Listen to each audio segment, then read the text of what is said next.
ಜಿಲ್ಲೆಯಲ್ಲಿ ಅಕ್ರಮ ಚಟುವಟಿಕೆಗಳು ನಡೆಯದಂತೆ ಪೊಲೀಸ್ ಇಲಾಖೆ ಹದ್ದಿನ ಕಣ್ಣಿಟ್ಟಿದೆ. ಹೋಮ್ ಸ್ಟೇ, ರೆಸಾರ್ಟ್ಗಳ ಮೇಲೂ ವಿಶೇಷ ನಿಗಾ ಇಡುವುದಾಗಿ ಸಿಸಿಎಲ್ ಜಿಲ್ಲಾ ಪೊಲೀಸ್ ವರಿಷ್ಠಾಧಿಕಾರಿ ದೀಪನ್ ಎಂಎನ್ ಹೇಳಿದರು. ಸೊ ಯಾವುದೇ ಗ್ಯಾಂಬ್ಲಿಂಗ್ ಇರಲಿ, ಮಟ್ಕ ಇರಲಿ, NDPS, ಕನ್ಸಂಪ್ಷನ್, ಗಾಂಜಾ ಯಾವುದಕ್ಕೂ ನಾವು ಇದಕ್ಕೆ ಯಾವುದಕ್ಕೂ ಅಲೌ ಕೂಡ ಮಾಡೋದಿಲ್ಲ. ಕಂಪ್ಲೀಟ್ ಒಂದು ಸೇಮ್ ಇನ್ಸ್ಟ್ರಕ್ಷನ್ಸ್ ನಾನು ಇವಾಗ ಫುಲ್ ಉತ್ತರ ಕನ್ನಡ ಟೂರ್ ಮಾಡ್ತಾ ಇರ್ಬೇಕಾದ್ರೆ ಪ್ರತಿಯೊಂದು ಸಿಬ್ಬಂದಿಗೂ ಹೇಳ್ತಾ ಇರೋದು ಅದೇನೆ. ಏನಂದ್ರೆ ಇವಾಗ ಒಂದು ಬೀಟ್ಗೆ ಹೋದ್ರೆ ಆ ಬೀಟ್ಗೆ ಅವರೇ SP ಇದ್ದಂಗೆ ಆ ಸಿಬ್ಬಂದಿ. ಸೊ ಅವ್ರು ನಡೀತಾ ಇರೋದು ಎಲ್ಲಾನು ಅವ್ರಿಗೆ ಗಮನಕ್ಕಿರುತ್ತೆ. ಅವ್ರು immediately they have to inform the station inspector. ಅವ್ರು ಇನ್ಫಾರ್ಮ್ ಮಾಡಿದಾದ್ಮೇಲೆ PSI ಅವರು ಮತ್ತೆ ಇನ್ಸ್ಪೆಕ್ಟರ್ ಅದು ಯಾರಿದ್ದಾರೆ ಸಂಬಂಧಪಟ್ಟವರು ಅವ್ರ ಆಕ್ಷನ್ ತಗೊಂಡಿಲ್ಲ ಅಂದ್ರೆ ಅವ್ರ ಮೇಲೂ ಕೂಡ ನಾವು ಕಠಿಣ ಕ್ರಮ ತಗೊಳ್ತೀವಿ ಅಂತಾನೆ ನಾವು ಹೇಳ್ತೀವಿ. ಸರ್, ಈಗ NDPS ಏನಾಗಿದೆ ಅಂದ್ರೆ ಹಿಡಿತಾ ಇದೆ, ಆದ್ರೆ ಇದು ಬಹಳ ಪ್ರಕರಣ. ಯಾಕಂದ್ರೆ ಬಹಳ ಜನ ಯುವಕರಲ್ಲಿ ಇದಾಗಲೇ ಇದಾಗಿದೆ, ಡಿಪೆಂಡ್ ಆಗಿದೆ. ಹಾವೇರಿ ಬರುತ್ತಾ ಬರಲು ತುಂಬಾ ಬರ್ತದೆ ಸರ್. ಈಗ ಈ ಪ್ರಕರಣ ನೋಡಿದ್ರಿಂದ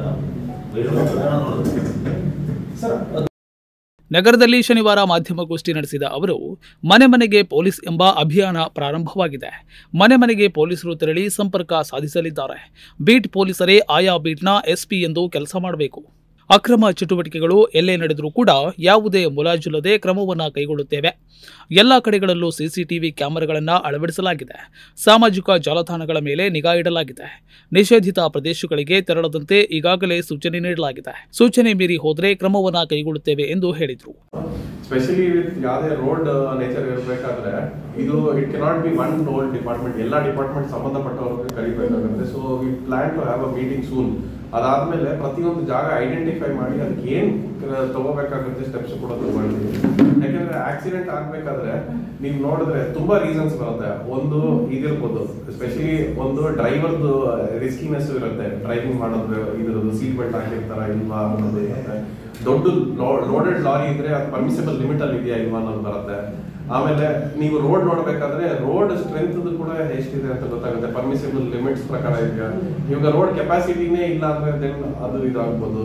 ಆಮೇಲೆ ಹೋಗೋದಾಗ್ಲಿ ಸಫಿಶಿಯಂಟ್ ಲೈಟಿಂಗ್ ಇರ್ಬೋದು, ಇಲ್ಲ ಲೇನ್ ಸ್ಟಿಕರಿಂಗ್ ಇರ್ಬೋದು, ಅದು ಐಡೆಂಟಿಫೈ ಮಾಡೋಕ್ಕಾಗುತ್ತಾ ಅನ್ನೋದು ಕೂಡ ಇರುತ್ತೆ. ಆಮೇಲೆ ಟೆಕ್ನಿಕಲ್ ರೀಸನ್ಸ್ ಇರುತ್ತೆ, ಇಂಜಿನಿಯರಿಂಗ್ ಒಂದು ನೋಡೋದು. ಅದೇ ಸಮಯದಲ್ಲಿ ನಮ್ದು ಕೂಡ ಇರುತ್ತೆ, ಪೊಲೀಸ್ ಪಾತ್ರದ ಎನ್ಫೋರ್ಸ್ಮೆಂಟ್ ಇರುತ್ತೆ. ಯಾವ ತರದ್ದು ಮೂವ್ಮೆಂಟ್ ಆಫ್ ವೆಹಿಕಲ್ಸ್ ಇರ್ಬೋದು, ಎಲ್ಲಿ ಪಾರ್ಕಿಂಗ್ ಅಲ್ಲೇ ಮಾಡ್ತಾ ಇದ್ರೆ ನೋ ಪಾರ್ಕಿಂಗ್ ಅಲ್ಲಿ ಪಾರ್ಕ್ ಮಾಡೋದು ಅಂತದ್ದು ಕೂಡ ಇರುತ್ತೆ. ನಾವು ಬೇಗ ಅಟೆಂಡ್ ಮಾಡಿಲ್ಲ ಅಂದ್ರೆ, ಯಾವ್ದಾದ್ರು ಗಾಡಿ ಕೆಟ್ಟು ಹೋಗಿದ್ದು ಟೋ ಮಾಡಿಲ್ಲ ಅಂದ್ರೆ ಜಾಮ್ ಆಗೋ ಚಾನ್ಸಸ್ ಜಾಸ್ತಿ ಇರುತ್ತೆ. ಅದ್ರದ್ದು ಕೂಡ ಆಕ್ಸಿಡೆಂಟ್ಸ್ ಆಗುತ್ತೆ. ಸೊ ಅನೇಕ ಕಾರಣಗಳಿರುತ್ತೆ. ಸೊ ಇಟ್ಸ್ ಕೋಆರ್ಡಿನೇಷನ್ ಕಮಿಟಿ ಇದ್ದು ಅದರಿಂದ ಕನ್ಸಿಸ್ಟೆಂಟ್ ಪ್ರಾಪರ್ ಸ್ಟ್ರಾಟಜಿ ಮಾಡಿದ್ರೆ we can be able to reduce this. ಸದ್ಯಕ್ಕೆ ನಾವು ಗೃಹ ಸಚಿವರು ಅವ್ರದ್ದು ಪ್ರೋಗ್ರಾಮ್ ಮನೆ ಮನೆ ಪೊಲೀಸ್ ಅಂತ ಕಾರ್ಯಕ್ರಮನೇ, ಅದನ್ನೇ ನಾವು ಪ್ರತಿಯೊಂದು ಮನೆಗೆ ರೀಚ್ ಮಾಡೋಕೆ ನೋಡ್ತಾ ಇದ್ದೀವಿ. ಯಾಕೆಂದ್ರೆ ಇಫ್ ನಾವು ಪ್ರತಿಯೊಂದು ಮನೆಗೆ ನಾವು ರೀಚ್ ಆಗಿದ ತಕ್ಷಣ ಅವರು ಪ್ರತಿ ಮನೆಯಲ್ಲೂ ಕೂಡ ಸದಸ್ಯರು ಕೂಡ ನಾವು ತಿಳಿಸ್ಬೋದು. ಏನಂದ್ರೆ 112 ಎಮರ್ಜೆನ್ಸಿ ಸರ್ವಿಸ್ ಬಗ್ಗೆ ತಿಳಿಸಕ್ಕೆ ಅವಕಾಶ ಆಗುತ್ತೆ. 1930 ಆಗುತ್ತೆ.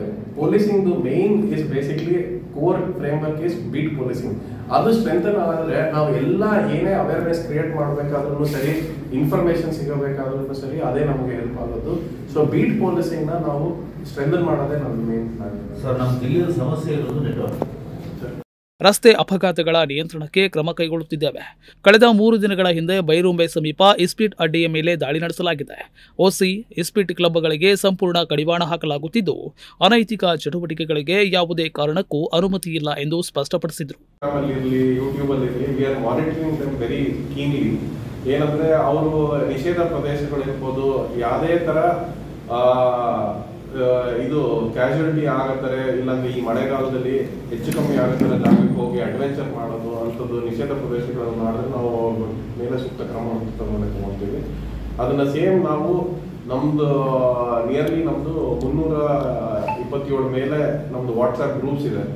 ಸೊ ಪೊಲೀಸ್ ಪ್ರತಿಯೊಂದು ಠಾಣೆಯಲ್ಲೂ ಬೀಟ್ ವಾಟ್ಸ್ಆ್ಯಪ್ ಗ್ರೂಪ್ಸ್ ಇದೆ. ಅದ್ರ ಮೂಲಕ ನಾವು ಇದನ್ನ ಅದಕ್ಕೆ ನಾವು ಈ ಎಚ್ಚರಿಕೆಯ ಬಗ್ಗೆ ನಾವು ಅದನ್ನು ಕೂಡ ನಾವು ಸೋಷಿಯಲ್ ಮೀಡಿಯಾ ಉಪಯೋಗಿಸಿ ಕೂಡ ನಾವು ತಲುಪಿಸ್ತಾ ಇದ್ದೀವಿ ಮಾಹಿತಿ.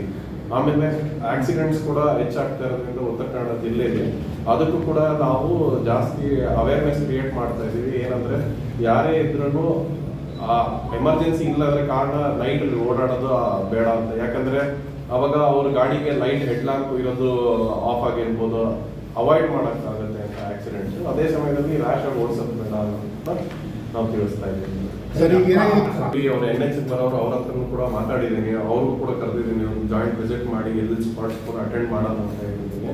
ಅದೇ ಸಮಯದಲ್ಲಿ ನಾವು ನಮ್ದಲ್ಲಿ ಪ್ರಯತ್ನದ ಏನಂದ್ರೆ ನಾವು ಎಲ್ಲೆಲ್ಲಿ ಅಡ್ವೈಸರ್ ಬೋರ್ಡ್ಸ್ ಹಾಕ್ಬೋದು, ನಾವು ರೇಡಿಯಂ ಸ್ಟಿಕ್ಕರ್ಸ್ ಹಾಕ್ಬೋದು ಅಂಥದ್ದು ನಾವು ಮಾಡ್ತಾ ಇದ್ದೀವಿ. ಅಂಡ್ ಸ್ಪೆಷಲಿ ತುಂಬಾ ಹಾಳಾಗಿದ್ದ ಜಾಗದಲ್ಲಿ ನಾವು ಜಿಗ್ಜಾಕ್ ಬ್ಯಾರಿಕೇಡ್ಸ್ ಅಂತ ಹಾಕ್ತಾ ಇದ್ದೀವಿ.